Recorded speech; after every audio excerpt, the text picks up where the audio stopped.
Muchísimas gracias. Está aquí en los estudios de Radio Éxito en directo nuestro siguiente invitado, que no necesita ningún tipo de presentación. De sobra es conocido entre todos nosotros, pero me van a permitir vosotros, que le haga una pequeña introducción, porque daría para mucho, ¿no? Pero le vamos a hacer lo que él se merece, esta pequeña introducción.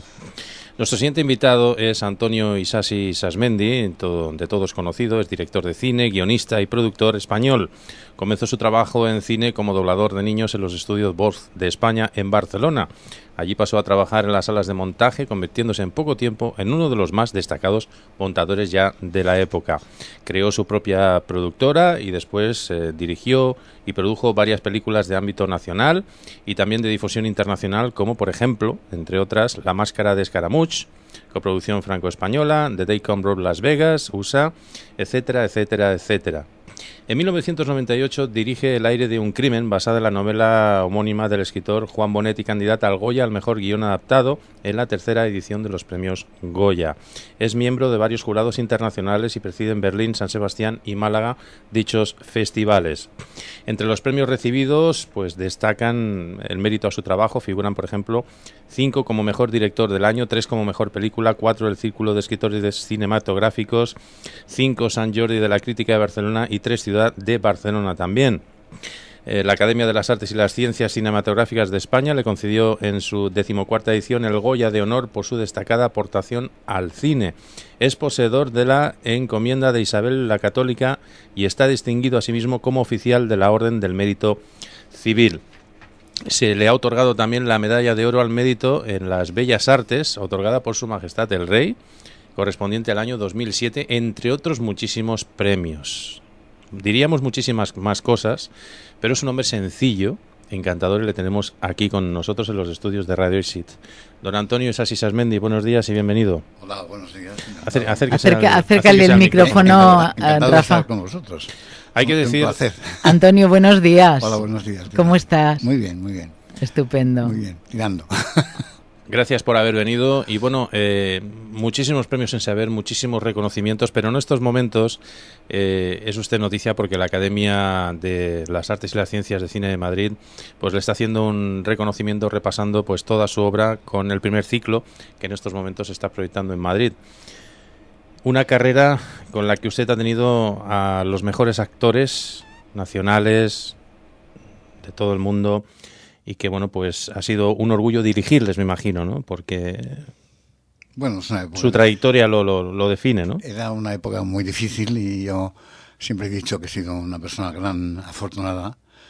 He tenido cosas que nadie ha tenido. No he llegado a tener un Oscar porque mi cine era un cine comercial, muy reconocido en todas partes. Pero vamos, no, en realidad películas, hice 11 en toda mi vida. Y hay que ver la cantidad de reconocimientos que he tenido, que yo estoy asombrado ahora a estas alturas de mi vida, que puedo ver las cosas con cierto humor y ver cómo es todo, pues me parece asombroso que había llegado a tener esos reconocimientos que he tenido tan grandes. Y el último, uno de los últimos, de los que me hace gran ilusión, es la Medalla de Oro de Ibiza, porque me siento muy vicenco, porque yo viví de niño aquí. Viví 3 años aquí y cuando tenía 5, 6 y 7 años y me involucré tanto en la isla que pensé que el día que dejara de trabajar viviría definitivamente aquí y lo he conseguido. Es decir, no puedo ser más afortunado.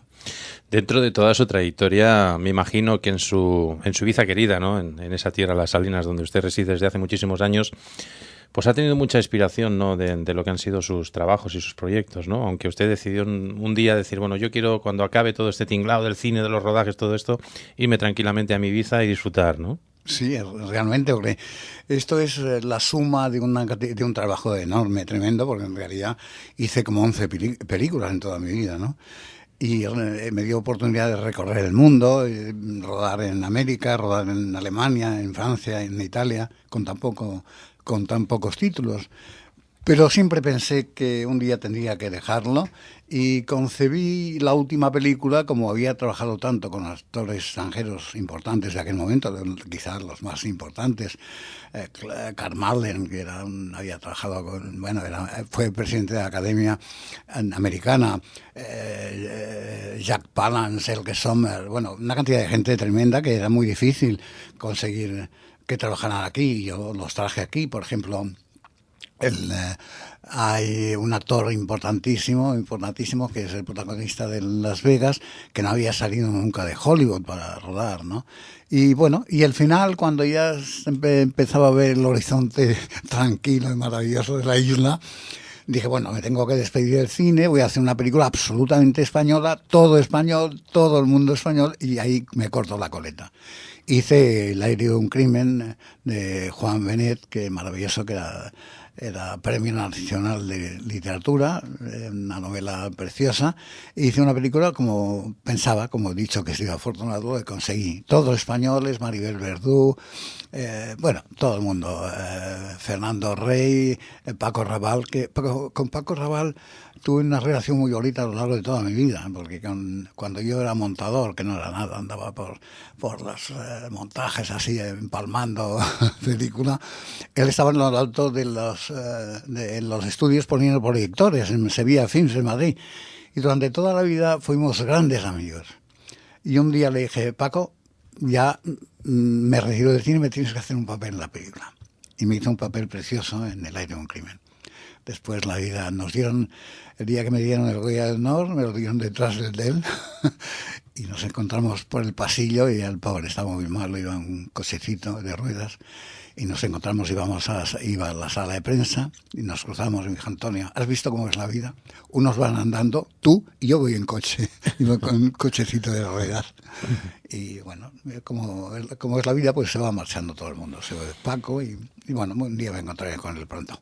Ha nombrado usted actores de gran renombre en aquel entonces, como fueron Jack Palance, Olivia Hauser, Jason Miller, ya lo creo, Gerald Barry, Gary Lockwood. Todos ellos hacían películas de altísimo nivel en aquel entonces, por lo tanto, ya lo creo. Entiendo que para usted fue un auténtico orgullo y satisfacción personal el haber trabajado con gente de esta índole, ¿no? Absolutamente, claro, era imposible traer actores que valían más que la película, lo que cobraban, ¿no? Y fueron negocios que conseguí organizar con América, como he dicho, con Francia, con Italia. Me mandaban dinero, me mandaban actores, y yo creo que he sido mejor administrador y abogado, a pesar de no haber estudiado nunca nada, que director de cine, sí, porque lo llevé todo bastante bien. Señor Antonio, ¿qué ha cambiado en el cine? ¿Le gusta el cine que se hace actualmente? Porque usted me imagino que sigue viendo cine, ¿no? Veo muy poco, he perdido mucho la visión por el cine, muchísimo. Voy a ver alguna película determinada que me llama la atención, y me gusta estar aquí en contacto con unos cuantos amigos de ibicencos que tienen gran ilusión por el cine, que trabajan mucho, Escandel, unos cuantos que hacen cosas muy bonitas. David Marqués, por ejemplo, que se ha abierto un poco de camino ya en España, en la península. Y tengo contacto con ellos, me hace ilusión. Ahora han hecho una película que se llama Los crímenes del Día de Todos Santos, y me pidieron que la presentara, y me he divertido mucho. Es decir, el cine, cuando veo gente que ama el cine, me gusta más que ver esas películas tremendas que hay de efectos especiales y todo eso, que ya no estoy para eso, estoy para pensar cosas bonitas y románticas y sentimentales. Sí, como es disfrutar de la vida y disfrutar de los paisajes que tiene la isla, ¿no? Ya lo creo. Pero qué difícil me imagino que sería trabajar en aquel entonces, ¿no? Con los materiales que existían, ¿no? El famoso corta y pega y el volver a revisionar, porque no había los medios que hay ahora, ¿no? Por ejemplo, puedo poner un caso que era muy frecuentísimo. En Las Vegas 500 millones, una película muy importante que hice yo en mi vida, que se estrenó en Nueva York en 40 cines a la vez. Pues, por ejemplo, estaba rodando en Almería, rodaba cosas en el desierto de Almería, simulando el desierto americano que hay al lado de Las Vegas, ¿no? En el triángulo Las Vegas, San Francisco y Los Ángeles. Pues estaba rodando en las dunas de una secuencia muy importante en la película, pero tenía más facilidad de hacerlo aquí que allí, ¿no? Y, por ejemplo, terminamos el rodaje, y no sabíamos lo que habíamos rodado, estaba dentro de la caja, había que llevarlo a revelar. Y entonces yo recuerdo que el jefe de producción, cuando acabamos el rodaje por la tarde, cogía un coche, se iba a la estación de tren con la película precintada, todo precintado, para mandarlo al laboratorio. Incluso alguna vez había conseguía con 1.000 pesetas retrasar 1 minuto de tren, pues no llegaba la película. Claro. Y entonces llevaban la película al laboratorio a Madrid, la revelaban, la positivaban y veíamos lo que habíamos rodado 4 o 5 días después, cuando ahora se ve instantáneamente, tienes un visor, estás viendo. Ha avanzado mucho la cosa técnica del cine, con aportaciones realmente estupendas, y es mucho más fácil ahora filmar que entonces. ¿Y antiguamente era más difícil conseguir los productores, conseguir el dinero?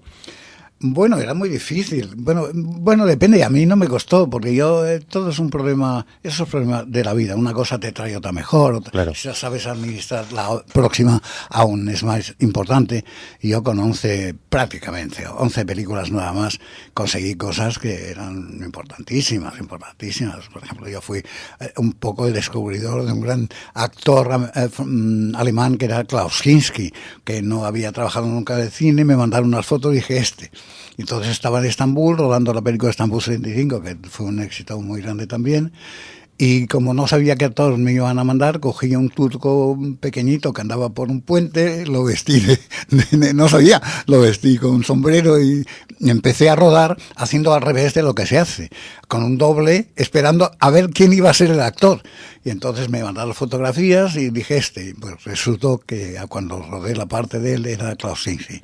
Bueno, mi vida está llena de anécdotas estupendas, bonitas y maravillosas. Seguramente que hay alguna que le marcó y que la tiene guardada aquí en su corazón, ¿no? ¿Cuál es la anécdota que se pueda contar que le marcó a usted y diga, esta la tengo que guardar para siempre? Hombre, tengo bastantes, porque el cine que yo hacía era muy complicado, un cine de acción. Por ejemplo, tengo un día que estoy rodando en Medinaceli, que tengo un tren parado durante una semana porque hacía mal tiempo, un tren entero parado y un helicóptero. Tenía en Estambul 75 y había una escena en que el especialista se tiraba del helicóptero encima del tren, con un tren andando, un express andando todo hecho, ¿no?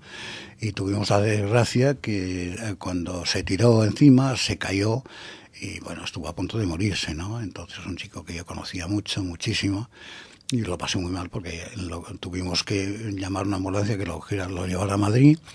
Y estuvo a punto de morir ese chico y tuve que sustituirlo allí porque no podía suspender el rodaje con otro muchacho que se ofreció a hacer esa escena tan complicada de saltar de un helicóptero a un tren en marcha a mucha velocidad.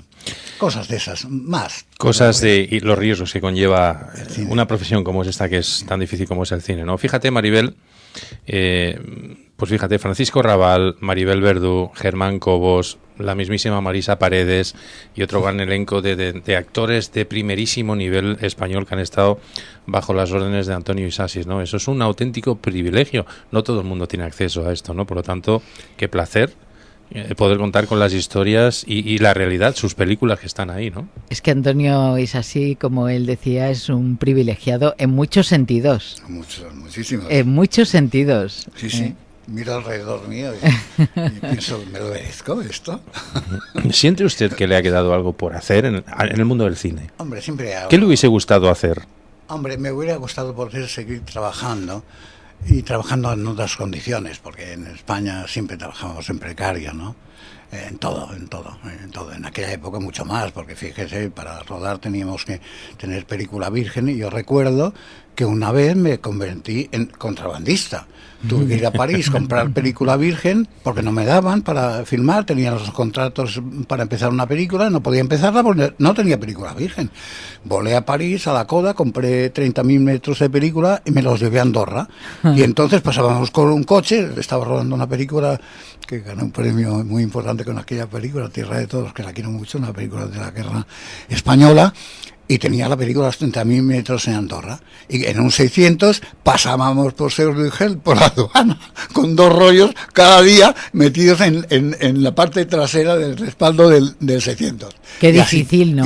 Qué arriesgado. Así pude rodar, me paraba la Guardia Civil y bajábamos nosotros enseguida el respaldo para que no notaran que pesaba. Claro. Poníamos cosas compradas en Andorra, de aquella época que la gente iba un poquito a comprar de queso, vasos, y cosas para distraerlos, ¿no? Así que fíjese, esto es una demostración de cómo estaba el patio entonces, ¿no? Era tremendo. Nos tenían que dar las subvenciones, no las daban, bueno, pasamos la época absolutamente difícil de la posguerra, ¿no? Sí. Que fue tremenda, ¿no? ¿Y qué opina usted ahora que, bueno, todos los actores se están quejando, ¿no? Que el mundo de la cultura pues ha sufrido este varapalo con la subida del IVA? ¿Qué opina usted?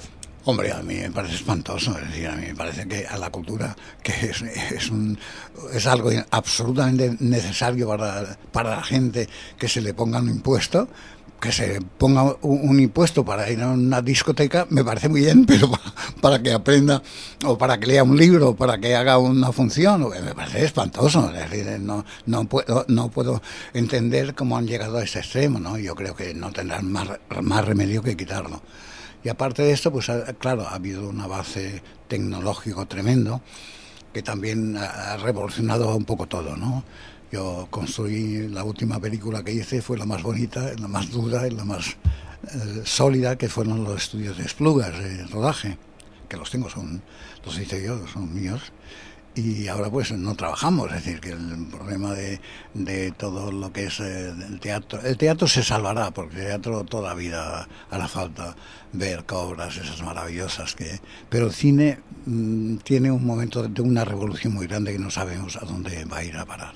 La gente ya no tiene el rito de salir por las noches a cenar y a ir al cine, ya es otra historia, los ve en casa, los videoclubs, el DVD, todo esto va cambiando mucho. Se harán películas, naturalmente, pues siempre habrán historias interesantes. Pero el cine está en un momento, esta es mi opinión, estoy un poco alejado ya, no sé si tengo razón, pero me parece que tiene un camino bastante complicado.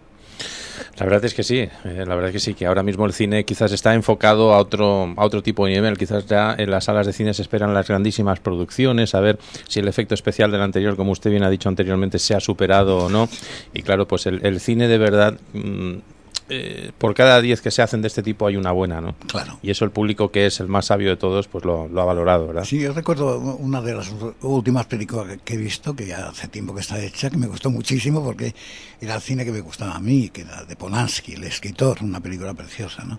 Bueno, pero uno pone la televisión y anuncian cosas explosiones, cosas tremendas, ¿no? Que, bueno, para mí, a la altura de mi vida, ya no tiene interés. ¿Cómo pasa el tiempo de ocio, Antonio Isasi? ¿Aquí en Ibiza? Pues es muy, muy curioso porque cada vez salgo menos de la isla, ¿no?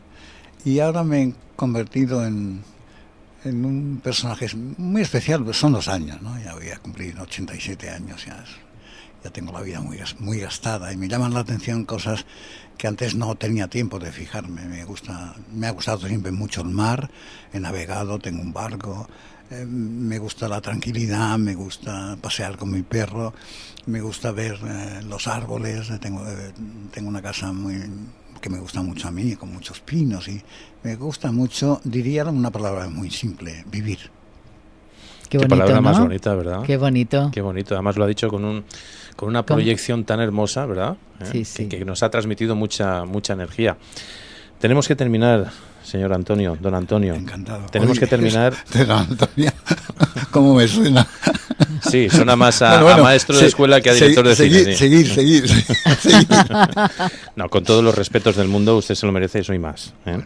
Entonces, ahora el próximo viaje que va a hacer usted es a ese reconocimiento que se le está haciendo en Madrid para clausurar, ¿no? Esa proyección que se está haciendo, ¿no? Me hace ilusión porque la Academia me ha tratado muy bien. Siempre me dieron el Goya de Honor, me dieron la Medalla de Oro, me han hecho académico de honor. Bueno, también en Cataluña, También la Academia Catalana. También. Es que en Cataluña Cataluña le quieren mucho. Bueno, los estudios los levanté allí. Son los únicos estudios de cine levantados en Barcelona, y hace 30 años, cuando dejé de trabajar, ¿no? Y también soy académico. ¿No? Bueno, con 11 películas no he podido conseguir más cosas, porque hay que ver. Ha sido de una abundancia, todos los reconocimientos increíbles, ¿no? Increíbles, realmente. Yo creo que, Maribel, no se puede decir mejor. Es decir, hay mucha gente que tiene toda una vida, toda una trayectoria y no se lleva ni un solo reconocimiento. Exacto. O le llega muy tarde cuando ya ha fallecido. Y Antonio Sassi Sasmendi los ha ido recibido gradualmente a lo largo de su trayectoria. Incluso después de retirado ha seguido siendo reconocido, ¿no? Y eso tiene un mérito muy grande y quiere decir que las cosas usted las hizo siempre bien y por eso tiene usted los reconocimientos que se merece. Pues eso es un milagro de la vida, porque yo nunca en mi vida tuve un maestro, nunca fui al colegio, nunca. Todo me desarrollé por mí mismo y por una ayuda muy grande de mi madre. Pues un placer, de verdad. Encantado. Haberle tenido aquí con nosotros en directo y que siga usted disfrutando de la vida, como lo ha dicho usted tan bonito antes. Y de Ibiza. En ese retiro que usted tiene tan maravilloso. Sí. Muchísimas gracias Encantado. Y hasta la próxima. Muchas gracias. Antonio, hasta la otra ocasión en que tengamos el placer de tenerle aquí con nosotros. A vuestra disposición. Gracias. Encantado. Hasta siempre. Buenos días.